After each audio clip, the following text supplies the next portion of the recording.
Martes 29 de septiembre de 2009, buenos días, bienvenidos a la entrevista en línea. Estamos transmitiendo en tiempo real desde la sala de redacción de la prensa gráfica y es un gusto que nos acompañe desde cualquier lugar de nuestro país y el mundo. Les recuerdo que puede consultar la entrevista en nuestro sitio web, como siempre, www.laprensagrafica.com en cualquier momento y desde cualquier lugar. Antes de iniciar, les recuerdo a usted que puede participar a través del chat que está habilitado para que nos envíe su mensaje, ya sea su pregunta o su comentario para nuestro invitado de esta mañana. Y también tiene la opción del correo electrónico william.melendez@laprensagrafica.com.sb. Esta mañana en el estudio está con nosotros Hugo Martínez, él es el ministro de Relaciones Exteriores de nuestro país. Buenos días, ministro, es un gusto. Buenos días, William, mucho gusto saludarte y un saludo para los amigos y amigas internautas que están conectados a esta hora. Bueno, ministro, hay varios temas en agenda, como siempre el tiempo siempre nos apremia, pero bueno, vamos a tratar de evacuarlos muy rápidamente. Recién usted ha regresado de Naciones Unidas, de la reunión del concierto de Naciones Unidas que han estado congregadas la semana pasada. Ha sido una semana bastante intensa por lo visto. ¿Qué mensaje concretamente ha intentado usted dejar fijado en la mente del mundo en el momento de poder transmitir su mensaje, digamos, y en el que también lo ha hecho desde luego el presidente de la República? Sí, efectivamente fue una semana muy activa para nosotros, que comprendió no solo el discurso del presidente en la Asamblea General, sino también una serie de bilaterales con países amigos como España, Estados Unidos, Argentina, Jordania, Italia, Canadá y muchos más países con los cuales tuvimos bilaterales en la dirección de profundizar nuestras relaciones. En cuanto al mensaje nuestro y al mensaje del presidente, básicamente fue insistir en que El Salvador está abriéndose al mundo, que El Salvador está dispuesto a aunar esfuerzos con las naciones del mundo para combatir flagelos que afectan a la humanidad, como el narcotráfico, el crimen organizado, el calentamiento global, el deterioro del medio ambiente, y alrededor de eso pues fue la intervención planteando también de que en el caso de El Salvador, para enfrentar los problemas nacionales, el presidente Funes busca la construcción de un gobierno de unidad nacional para enfrentar la crisis económica, el problema de la violencia, el problema del narcotráfico y el crimen organizado. Ahora díganos, ¿por qué aprovechar el concierto de Naciones Unidas para hablar, en el caso del mensaje del presidente de la República, sobre el tema de seguridad, pero también para reiterar que eres el presidente de todos y no de una fracción o de un partido político? ¿Por qué Naciones Unidas? Realmente el tenor de los discursos en Naciones Unidas siempre tiene como tres componentes, ¿no? El primer componente es un balance que hace el jefe de Estado de la situación de su país y las medidas que está tomando en su país. El segundo componente es cómo ve el jefe de Estado el mundo y sus relaciones con el mundo. Y el tercer componente, que ya es el tema específico que se trataba hoy, de la crisis internacional, los mecanismos de coordinación, la alianza de las civilizaciones para enfrentar la crisis. Entonces el presidente tuvo a bien que en ese primer componente quería dejar sentada una imagen diferente del país, no un gobierno de un partido como ha sido en los años anteriores y que se ha reflejado en anteriores intervenciones en Naciones Unidas, sino un gobierno de todos los salvadoreños y salvadoreñas. Ministro, explíquenos, si usted aprovechó ese evento muy importante y el primero que por cierto tienen ustedes a ese nivel como gobierno para fijar, digamos, nuevos puntos o nuevos parámetros en la forma de, más bien de dirigir hacia dónde va la política exterior de El Salvador, ¿aprovechó para eso? Claro, incluso hubo un reconocimiento bastante significativo que nos honró mucho, ya que El Salvador, siendo una de las vicepresidencias de la Asamblea General, fue honrada con la posibilidad el país de presidir la Asamblea General en 2 ocasiones. O sea, tuve el alto honor de presidir a nombre de El Salvador la Asamblea General de Naciones Unidas el día jueves por la tarde y el día viernes por la tarde. Eso te implica que hay un reconocimiento, porque hay otras vicepresidencias, pero el hecho que la Secretaría General y que la presidencia de la Asamblea General hayan invitado a El Salvador a presidir, ya significa que lo están viendo con otra imagen, como un país que se está abriendo al mundo, que tiene una política exterior de Estado y no una política exterior de partido. Perfecto, vamos a la pausa, pero antes dejo planteada la interrogante, porque hace un par de semanas estuvo con nosotros en este mismo espacio el politólogo Napoleón Campos, que justo fue en el marco de los 100 días de gestión del presidente Funes y desde luego ustedes como gabinete. Y él decía en ese momento que todavía no veía claro que el país contara con una política exterior definida. Cuando regresemos me gustaría que habláramos de ese punto en específico y también sobre la relación China continental y Taiwán. Vamos a la pausa, volvemos.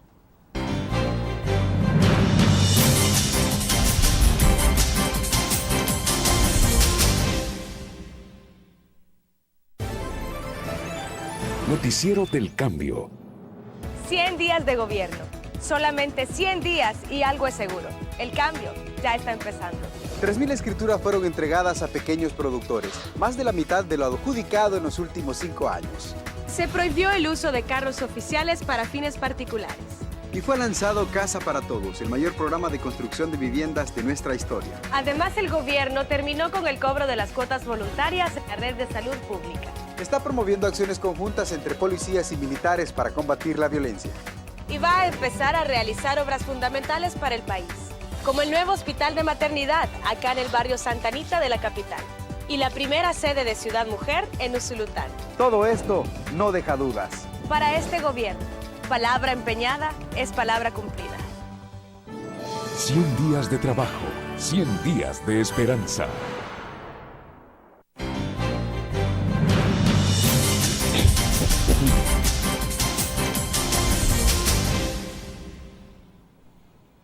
Esta mañana en la entrevista en línea desde la sala de redacción de la prensa gráfica nos acompaña Hugo Martínez, el ministro de Relaciones Exteriores de nuestro país. Ministro, le decía entonces que hace un par de semanas estuvo con nosotros en este espacio el politólogo Napoleón Campos. Él decía en ese momento, a propósito de los 100 días, que él no veía claro sobre la definición de una política exterior. ¿Qué puede responder cuando tenemos ya prácticamente más de 100 días? Mira, lo que pasa es que algunos ven sinónimo de política exterior el alineamiento del país con un bloque de países determinado. Y eso pues sí que no lo van a ver, porque precisamente de eso se trata de nuestra política exterior, de no alinearnos con un bloque de países determinado. Entonces, si él se refiere a que no tener política exterior es no tener alineamiento, pues me parece que aún con el respeto que le tengo como académico está en un concepto equivocado. Nosotros sí hemos trazado rasgos claros de nuestra política exterior. En primer lugar, nuestra apertura al mundo, nuestra política de relaciones con todos los países del mundo reconocidos por el Sistema de Naciones Unidas, el cumplimiento en base a la buena fe de los compromisos internacionales, el cumplimiento de los compromisos internacionales en derecho internacional humanitario. Entonces hay una serie de parámetros que te definen el rumbo de la política exterior de El Salvador. Con Napoleón, una anécdota, conversábamos en una actividad, creo que un día antes de la entrevista, y me decía él, mira, te felicito, vas bien, pero mañana voy a decir algunas cosas que son un poco críticas. Entonces yo le decía, bromeando, bueno, está bien, tú me felicitas en privado y me criticas en público, pero siempre son bienvenidas las críticas cuando sean constructivas, ¿no? Y la verdad que yo le tengo mucha estima a sus opiniones, pero en este punto lo que suele suceder es que se quiere hacer un sinónimo de política exterior al hecho de que el país esté alineado o no. Y nuestra posición ha sido muy clara desde un primer momento. Nosotros no vamos a formar parte de bloques geopolíticos, sí vamos a formar parte de bloques regionales y le estamos apostando a la integración centroamericana.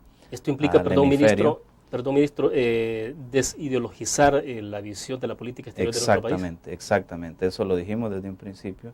Nuestra política exterior no será una política de un partido, sino del Estado, y no tiene que ver con asuntos ideológicos. Nuestras relaciones no son en función de si hay afinidad con el partido de gobierno en un país o si no hay afinidad. Son en función de los intereses estratégicos del Estado salvadoreño. Díganos, ¿cómo van a abordar la relación que ha tenido El Salvador con Taiwán y también la relación que se puede tener en el futuro con China continental? China continental ha dicho que mientras un país tenga relaciones con Taiwán, no puede tener relaciones con ellos. ¿Cómo va a tratar esa relación El Salvador? Ambas partes tienen la misma política, ¿no? Pero nosotros hemos decidido, y el presidente nos ha pedido un estudio a fondo sobre lo que podríamos llamar en términos simplistas los costos y beneficios de la relación con Taiwán y con China. Mientras ese estudio no termine y no haya una decisión definitiva, se mantiene el status quo, es decir, siguen las relaciones con Taiwán.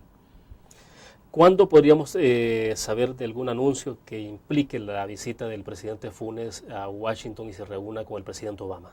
Bueno, la decisión de realizar esta reunión está tomada desde el 1 de junio que vino la secretaria de Estado Clinton, y ahora que me reuní con el subsecretario de Estado para Asuntos Políticos, el señor Burns, también reiteramos esa decisión en el sentido de que hay un interés mutuo, tanto de los Estados Unidos como de El Salvador, que esa reunión se realice lo antes posible.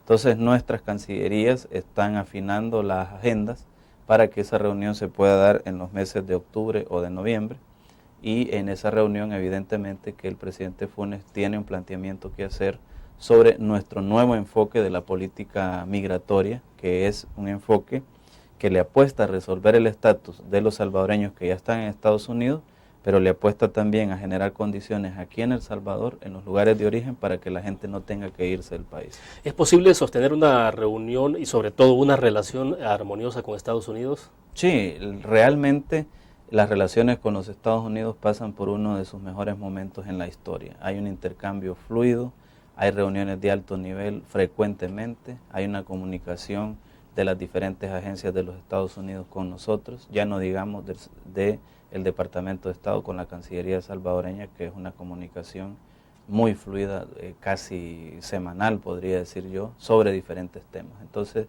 esa relación es muy buena. Hemos agradecido que hay un gesto de Estados Unidos sobre un segmento de salvadoreños TPS que no habían sido beneficiados porque no tenían completa su documentación. Estados Unidos dio 6 meses a ese segmento de población y estamos aspirando que la población TPS, que ya ha cumplido todos los requerimientos de Estados Unidos, tiene en orden sus documentos, paga impuestos, tiene en regla todo, sea el primer segmento poblacional que se le resuelve el estatus legal definitivo en los Estados Unidos. Perfecto, nos quedamos en este punto, vamos a una pequeña pausa, volvemos con más de William Meléndez en línea.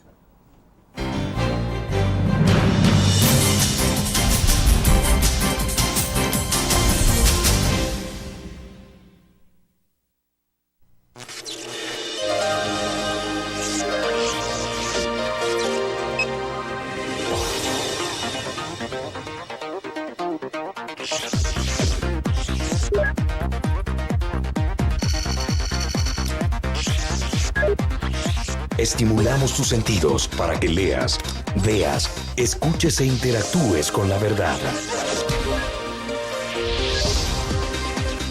LPG Multimedia.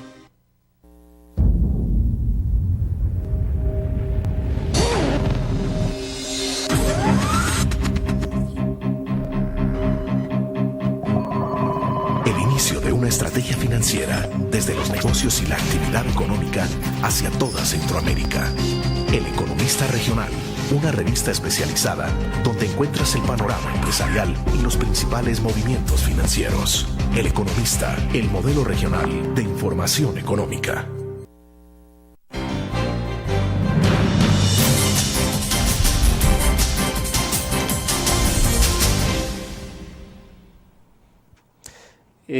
Ministro, explíquenos un poco sobre, quiero que sigamos en la línea de lo que estamos conversando anteriormente, de cómo sostener esas relaciones armoniosas con Estados Unidos y un poco la ambivalencia que a veces se dan sobre posiciones. Por un lado, el partido FMLN, lo ha visto usted el sábado anterior, una movilización muy intensa pidiendo el restablecimiento, la restitución de Manuel Zelaya en Honduras, y los pronunciamientos también de Salvador Sánchez Serén reclamando a Estados Unidos por la instalación de bases militares en Colombia, y otros planteamientos que se han hecho hacia Estados Unidos, recordando la derrota que estuvo Estados Unidos en Vietnam y lo mismo que habría ocurrido en El Salvador. Ese tipo de manejo en los discursos, obviamente es el partido FMLN, no lo ha dicho, él es el vicepresidente, desde luego también es un poco difícil que pueda distanciarse, pero ¿cómo manejan ese tipo de planteamientos, ministro? Bueno, nosotros, esa es otra cosa que quedó muy clara en nuestra política exterior desde el primer día que lo dijimos. Lo dijo el presidente, lo dije yo. Una cosa es la política exterior del gobierno de El Salvador y del Estado salvadoreño, y otra cosa son las relaciones internacionales del partido FMLN. Entonces, algunas veces se podrá coincidir, otras veces se podrá no coincidir. Y es importante plantear que en el caso de Honduras, el gobierno de El Salvador ha tenido una posición clara desde el principio de condena a la ruptura del golpe de Estado, a la ruptura del orden constitucional y del golpe de Estado, de que se restablezca el orden constitucional y se restablezca el presidente Zelaya y que se busca una salida a la crisis en Honduras. Sí hay partidos políticos que tienen una posición diferente, están en todo su derecho de expresarla, y el vicepresidente Sánchez Serén ha sido muy claro cuando expresa una posición que dice, bueno, esta posición yo la estoy expresando como ciudadano o como dirigente del partido, no como vicepresidente. Ahora, pero es difícil tener esas posiciones. Le pregunto porque en el pasado se cuestionó a Elías Antonio Saca por tener dos cargos, presidente de la República y presidente de COENA, entonces siempre había un cuestionamiento en ese sentido. Sí, eso fue el extremo, fue llevar al extremo esa situación. En el caso de Sánchez Serén, pues él no está en la posición número uno ni del gobierno ni de la dirigencia del partido. Entonces es una situación un poco diferente, pero en todo caso lo importante es que se sepa diferenciar, y él en ningún momento ha dicho, cuando expresa una posición sobre Honduras, por ejemplo, esta es la posición del gobierno, sino que ha dicho, esta es la posición que expreso como Salvador Sánchez Serén, miembro de la dirección de un partido. Ministro Martínez, el gobierno de facto en Honduras ha dado 10 días a Brasil para que retire a su cuerpo diplomático, siendo que el país suramericano ha dado el respaldo total a Miguel Zelaya. Primero, ¿no cree usted no teme que se pueda repetir esa situación para El Salvador, o El Salvador se ubica en una situación tan complicada como esa? Y por el otro lado, quisiera saber que me explicara. El Salvador ha removido de la embajada a Sigfrido Ochoa Pérez. Entiendo que él no es más embajador en Honduras. Sí. No hay embajador en este momento en Honduras. No. ¿Cómo se está manejando esa situación también? Bueno, recuerda que cuando se da el golpe de Estado, todos los países retiramos nuestros embajadores. Es un mecanismo diplomático que se llama llamar a consulta, que es una medida de protesta hacia un gobierno, en este caso hacia el gobierno de facto. Nosotros, al tiempo que retiramos a nuestro embajador, el presidente y yo tomamos la decisión de que una vez se restablezca el orden constitucional en Honduras, no vamos a enviar nuevamente al coronel Ochoa Pérez a Honduras, sino que haremos otro nombramiento y le comunicamos a él esa decisión. Hasta el momento nos estamos manejando con el encargado de negocios, con Walter Amaya, que es nuestro jefe de misión en Honduras en este momento. Sobre las amenazas a la Embajada de Brasil en Honduras, quiero decirte que hay una convención sobre inmunidades diplomáticas, que es la Convención de Viena, que considera cualquier embajada, en este caso la Embajada de Brasil en Tegucigalpa, como territorio brasileño, y cualquier amenaza a esa embajada, a esa infraestructura, es una amenaza a Brasil y, por ende, en el marco de la Convención de Viena, una amenaza al mundo. O sea que estos señores se están peleando con Brasil, pero en el marco de la Convención de Viena se están peleando con el mundo porque están atacando la piedra angular de la diplomacia mundial, que es el reconocimiento de las inmunidades, de las instalaciones y de los agentes diplomáticos de un país determinado. Ministro, vamos a la pausa, pero le dejo plantear la interrogante. Hay quienes sostienen que de parte del gobierno de El Salvador ha habido un poco de falta de sensatez o cautela ante el conflicto, en la situación conflictiva en Honduras, sobre todo porque hay que cuidar mucho las relaciones comerciales que también se tienen con el vecino país. Al regreso quiero que me diga un poco o me explique alrededor de esos comentarios cuál es la visión de su gobierno. Vamos a la pausa, regresamos.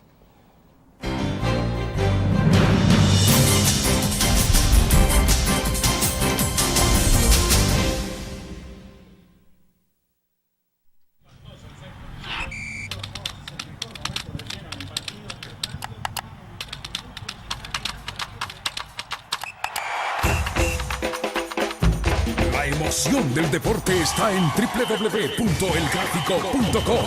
Ingresa al nuevo escenario deportivo y descubrí toda la pasión del deporte.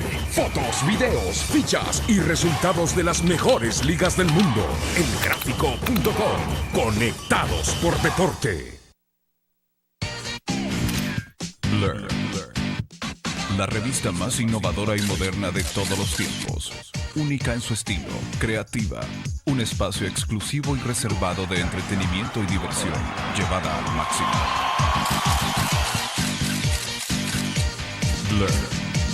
Time Out Movie, lo mejor de la cartelera. Art. Shopping, la guía de la moda. Go, viajes cortos fuera de la ciudad. Blur.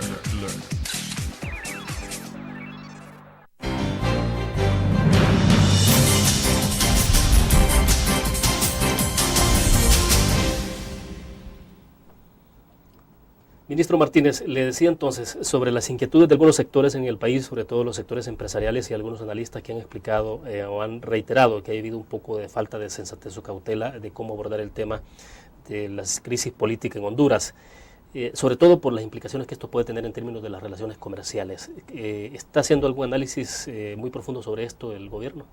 Bueno, en realidad nosotros lo que hemos escuchado del sector privado incluso son reconocimientos precisamente a la sensatez con que hemos manejado el asunto, ¿no? Porque nosotros hemos sido muy prudentes en cada declaración, hemos sido muy prudentes al sumarnos a cada declaración, cada decisión que hemos tomado. Hicimos una reunión con los sectores privados de Guatemala, Honduras y El Salvador para analizar el impacto en las economías de los países del golpe de Estado, de manera pues que no he escuchado mucho ese tipo de comentarios.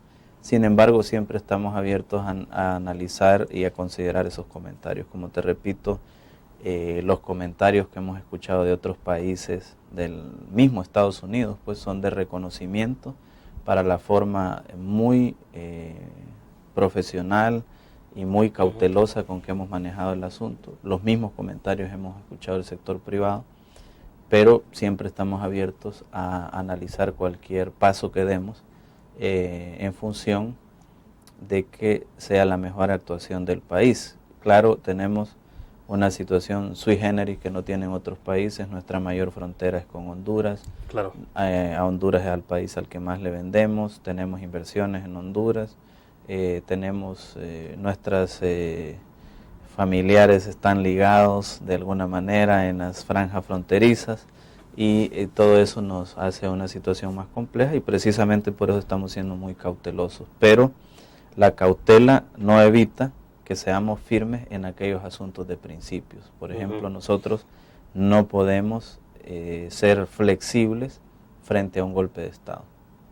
Ahora, pero díganos, ¿no podría ustedes como gobierno no podrían recomendar al FMLN tomar una actitud distinta o tener un poco más de distancia sobre lo que está pasando? Bueno, en el momento que nosotros nos pongamos a decirle al FMLN lo que tiene que hacer, le damos automáticamente el derecho para que se ponga a decirnos el FMLN qué es lo que tenemos que hacer como gobierno.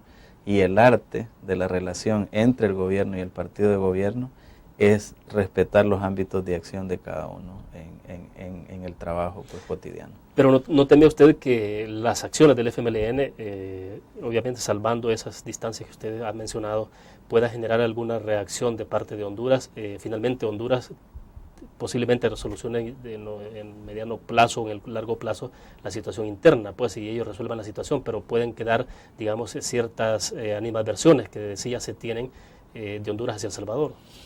Bueno, nosotros lo que sí debemos de ser cuidadosos es que la posición de un segmento político, de un segmento social, no vaya a convertirse en un foco de tensión en la franja fronteriza, no vaya a convertirse en una confusión en la franja fronteriza y que pueda derivar en otras situaciones. Creo que eso sí tenemos que ser muy cuidadosos y muy garantes.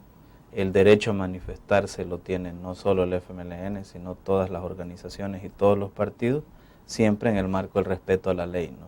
Que la ley es clara y la deben respetar todos y todas, pero nosotros no podemos privar ni al FMLN, ni a otros partidos, ni a otras organizaciones del derecho que tienen a expresarse, como hemos oído expresiones tan desafortunadas del lado de Honduras y no por eso nosotros vamos a hacer un problema diplomático. Perfecto, nos quedamos en este punto, vamos a la última pausa para regresar entonces con el último segmento de esta entrevista. Ya volvemos.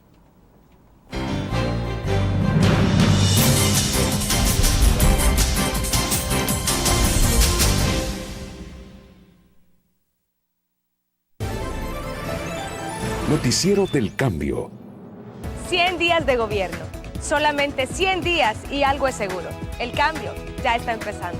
3.000 escrituras fueron entregadas a pequeños productores, más de la mitad de lo adjudicado en los últimos 5 años. Se prohibió el uso de carros oficiales para fines particulares.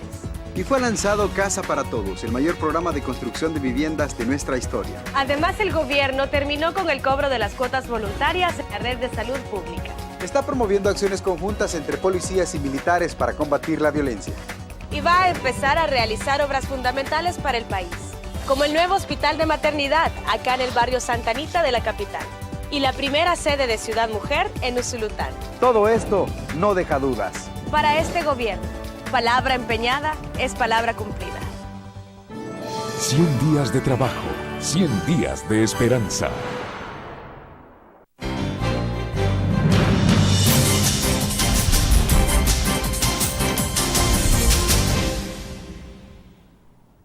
Ministro Martínez, desde Toronto, Canadá, Oscar está preguntando y quisiera saber, dice, si ya definieron quién será el nuevo cónsul en Toronto y cuándo va a comenzar sus funciones. Estamos en ese proceso, tenemos ya una terna y esperamos que el nuevo cónsul comience funciones por ahí de noviembre.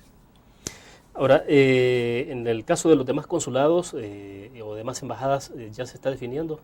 Bueno, en el caso de las embajadas se terminó un proceso de evaluación a fondo de todo el servicio exterior y ya tenemos ese estudio. En general el estudio lo que arroja es de que en promedio los embajadores de carrera han tenido un desempeño aceptable, salvo algunas excepciones.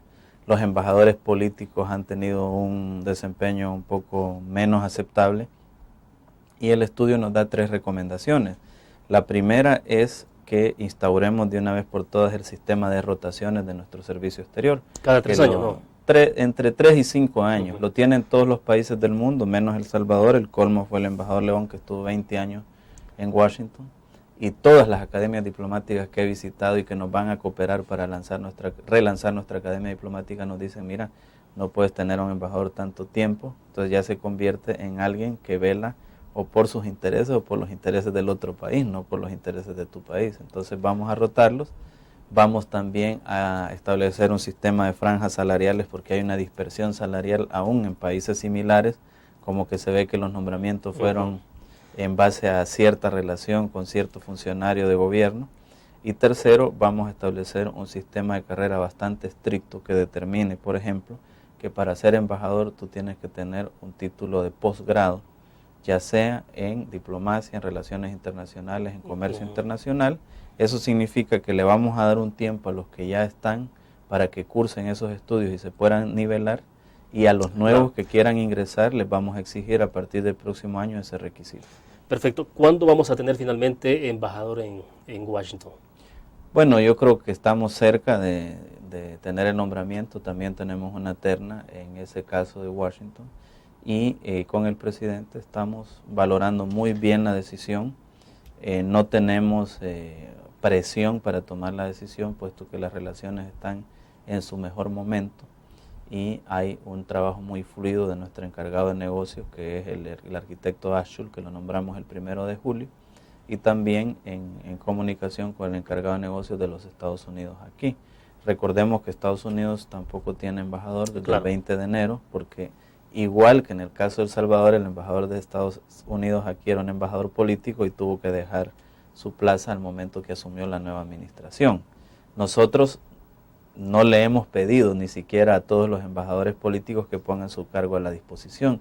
La administración Obama sí lo hizo, ¿eh? Y en ese sentido fue que el ex embajador de los Estados Unidos salió el 20 de enero. ¿Se podría esperar, perdón, ministro, que en la potencial visita que pueda tener el presidente Funes a Washington se dé a conocer quién sea? Eso sería una ocasión propicia para dar a conocer ya nuestra decisión final sobre el embajador en Washington. Para entonces, ¿ustedes esperarían que también Washington tenga embajador en El Salvador? Bueno, Washington tiene sus propios procesos. Ellos tienen una lista de embajadores y tienen un problemita doméstico porque el embajador, por ejemplo, que estaban nominando para Brasil, no se los ha confirmado el Congreso porque están relacionándolo con otras votaciones en el Congreso. En el caso de El Salvador no necesitamos confirmación del Congreso, solo es una decisión del Ejecutivo y por eso se hace más expedito el proceso del lado nuestro. Bueno, perfecto.